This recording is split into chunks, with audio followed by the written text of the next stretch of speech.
नमस्कार दोस्तों। भगवान की खोज। एक गांव में पारो नाम एक विधवा थी। उसका एक पुत्र था। वो इतनी गरीब थी कि उसके घर पर बर्तन भी कम थे। लड़का भी छोटा था। पारो ने उसका नाम विनय रखा था। वो बच्चा इतना बदनसीब था कि उसके जन्म के कुछ समय बाद ही उसके पिता की मृत्यु हो गई।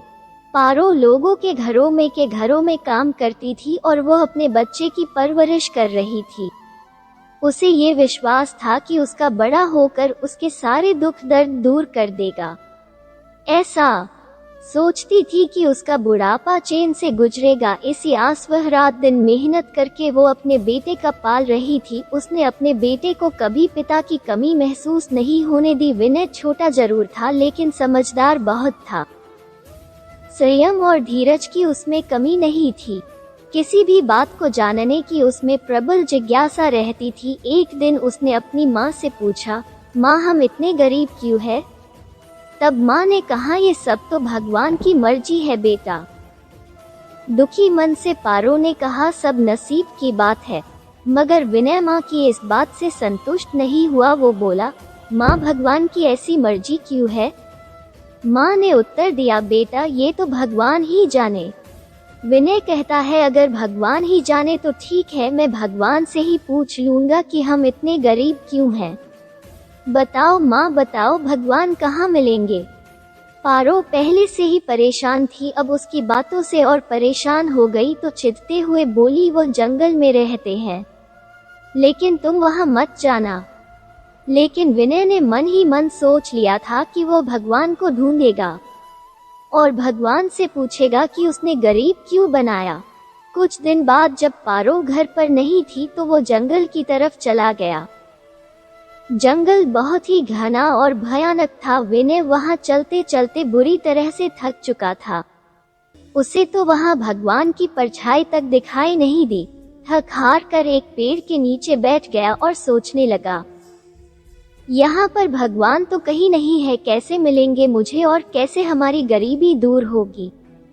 तभी स्वर्ग लोक से मृत्यु लोक में भ्रमण करते करते शिव और पार्वती उधर से निकले।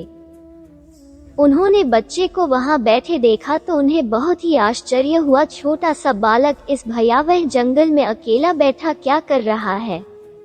भगवान शिव और माँ पार्वती बालक के पास गए और उससे पूछा, तुम भयानक जंगल में अकेले यहाँ क्या कर रहे हो? बच्चे ने बड़ी मासूमियत से उन्हें बताया कि वो यहाँ भगवान को ढूंढने आया है। पार्वती माँ उसकी इस बात से हैरान हो गई और बोली, मगर क्यों? भगवान से तुम्हें क्या काम है? विनय ने कहा कि मैं उनसे यह पूछना चाहता हूँ कि उन्होंने हमें इतना गरीब क्यों बनाया? हम गरीब क्यों हैं दूसरों की तरह? माँ पार्वती और भोले बाबा बच्चे किस बात से मुस्कुरा देते। माँ पार्वती तो दया का सागर है। शिव जी से बोली कि इस बच्चे के लिए कुछ कीजिए। शिव जी ने माँ पार्वती से कहा, हम इस बच्चे के लिए कुछ नहीं कर सकते, उसके भाग्य में ही नहीं है। भाग्य देवता के लेख के अनुसार इसको ऐसा ही जीवन जीना है। नहीं नहीं स्वामी, आपको इस बच्चे के लिए कुछ करना ही होगा। माँ पार्वती शिव जी से जिद करने लग गई। शिव जी पार्वती को समझाने लगे हैं, पार्वती मैं इस बच्चे की मदद कर भी लूंगा तो भी वो इसके पास नहीं रहेगा। यह जैसा जीवन जी रहा इसे ऐसा जीवन जीने दो। पार्वती बोली, नहीं प्रभु, आपको इस बच्चे पर अपनी कृपा करनी ही होगी। माँ पार्वती के जिद के आगे शिव जी हार गए और उन्होंने बच्चे की मदद करने के लिए उसे एक हार दे दिया। हार मिलने से विनय बहुत खुश हुआ और खुशी से वो अपने घर की तरफ चल दिया और माँ पार्वती भी खुश हो गई कि भोले बाबा ने एक मासूम बच्चे की मदद की और उस बच्चे के दिन अब सुख से कटेंगे। लेकिन शिव जी जानते थे कि वो हार उस बच्चे के पास नहीं रुकेगा और उधर चलते चलते विनय के पेट में कुछ दर्द सा होने लगा और वो जंगल के इधर उधर देखने लगा और उसमें वो हार एक पत्थर पर रख दिया और झाड़ियों के पीछे चला गया। एक चील उधर से निकला और उसने पत्थर पर उस हार को देखा और अपनी चोंच से उसको उठाकर वहां से उड़ गई। विनय ने सब झाड़ी में से देखा, वह भागता हुआ आया। अरे मेरा हार! सब कुछ भूलकर विनय चील के पीछे भागा, मगर कब तक वह चील का पीछा करता, कैसे पकड़ता चील को। उसने चील पर पत्थर भी फेंका, पर चील बहुत ऊंचाई पर थी और कुछ ही समय बाद चील उसकी आंखों से ओझल हो गई। विनय बहुत दुखी हुआ और रोने लगा, और रोते रोते वह अपने घर की तरफ चला गया और उसने यह सारी बातें अपनी माँ को बताई, लेकिन पारो को उसकी बातों पर विश्वास नहीं हुआ और विनय को मना किया दोबारा जंगल जाने के लिए। लेकिन विनय ने मन में ठान रखा था वह दोबारा जाएगा। दूसरे दिन जब पारो घर पर नहीं थी, वो उसी उम्मीद से माँ पार्वती के पास जाने की सोचा कि सारी बात माँ पार्वती को बताएगा और शिव भगवान उस चील को दंड देंगे। भगवान शिव को इस बात का ज्ञान था और उन्होंने पार्वती से कहा, देखो उस बच्चे के पास वो कल वाला हार नहीं है और वो बच्चा चील को दंड दिलवाने के लिए और दूसरा हार पाने के लिए दोबारा फिर आया है। माँ पार्वती ने शिवजी से कहा, प्रभु आप चाहे उस चीज को दंड दो या मत दो, पर इस बच्चे की सहायता जरूर करो। शिवजी बोले, पार्वती हम कुछ नहीं कर सकते हैं, तुम जिद कर रही हो तो मैं ब्रह्मा जी से बात करता हूँ, वो इसकी सहायता करेंगे। और यह बोलकर भगवान शिवजी ने ब्रह्मा जी को बुलाया और शिवजी ने सारी बात ब्रह्मा जी से कही और ब्रह्मा जी से कहा, आप ही इस बालक की मदद करें। और ब्रह्मा जी जंगल में गए और जंगल में उस बच्चे को एक हीरे की अंगूठी दी और विजय ने उस अंगूठी को अपनी जेब में रख लिया। विनय अपने घर चलने लगा। उसने सोच लिया था कि वह अंगूठी को कहीं नहीं रखेगा और कहीं नहीं रुकेगा। चलते चलते उसे अचानक ही प्यास लगी और वह एक सरोवर की तरफ पहुंचा, और जैसे ही वो पानी पीने के लिए झुका, अंगूठी उसके जेब से निकलकर सरोवर में गिर गई और विनय उसे पानी से निकाल पाता उससे पहले ही उस अंगूठी को एक मछली निगल गई।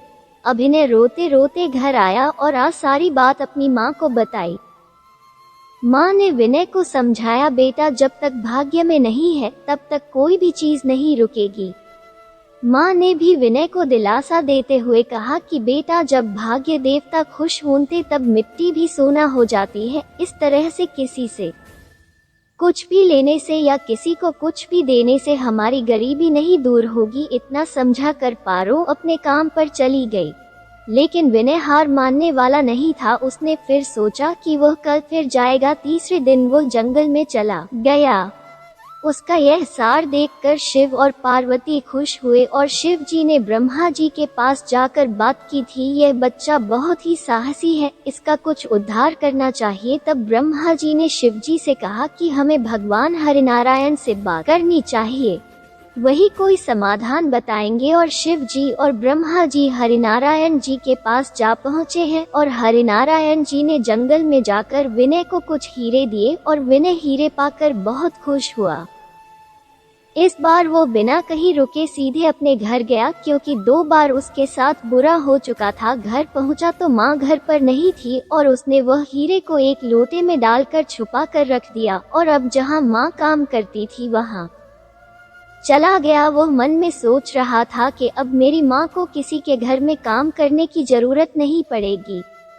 लेकिन भाग्य तो देखो, जब वो घर से निकला था पीछे से चोर उसके घर में घुस गए और जो भी सामान हाथ लगा ले गए। विनय ने जिसमें वो हीरे रखे थे वो भी चोर ले गए। वह माँ को लेकर घर आया तो देखा घर का सारा सामान बिखरा हुआ था और वह लोटा भी वहाँ नहीं था। यह सब देखकर माँ को बहुत गुस्सा आया और माँ उसे डांटा कि मुझे नई नई कहानियाँ सुनाकर मुझे पागल बना रहा है, सारा दिन आवारागर्दी करता है और शाम को पिटाई होने के डर से कोई ना कोई नई कहानी सुना देता है।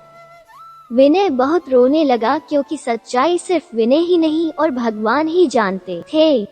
विनय माँ के डांट खाने के बाद में रुका नहीं और वो फिर जंगल गया। भगवान शिव उसको जंगल में देखकर सोचने लगे कि इतनी मुसीबत पड़ने के बाद भी इस लड़के ने हिम्मत नहीं हारी और फिर जंगल में आया है। फिर शिव जी ने सोचा कि जिन्होंने इनका भाग्य लिखा है, भाग्य की देवी से ही बच्चे के बारे में बात करनी चाहिए।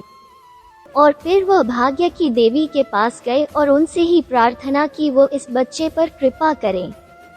शिव जी ने भाग्य की देवी से कहा, हे भाग्य के देवी, यह बच्चा बहुत गरीब है और यह बहुत साहसी है, ऐसा बच्चा अभागा नहीं हो सकता।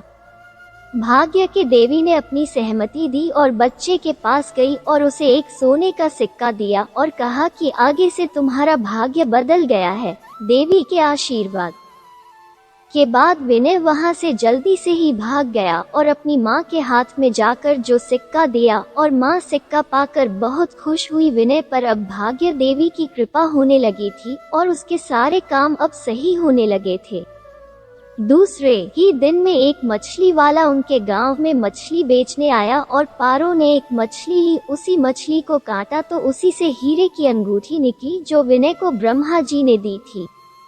विनय अंगूठी को पहचान लिया और माँ को बताया कि वही है।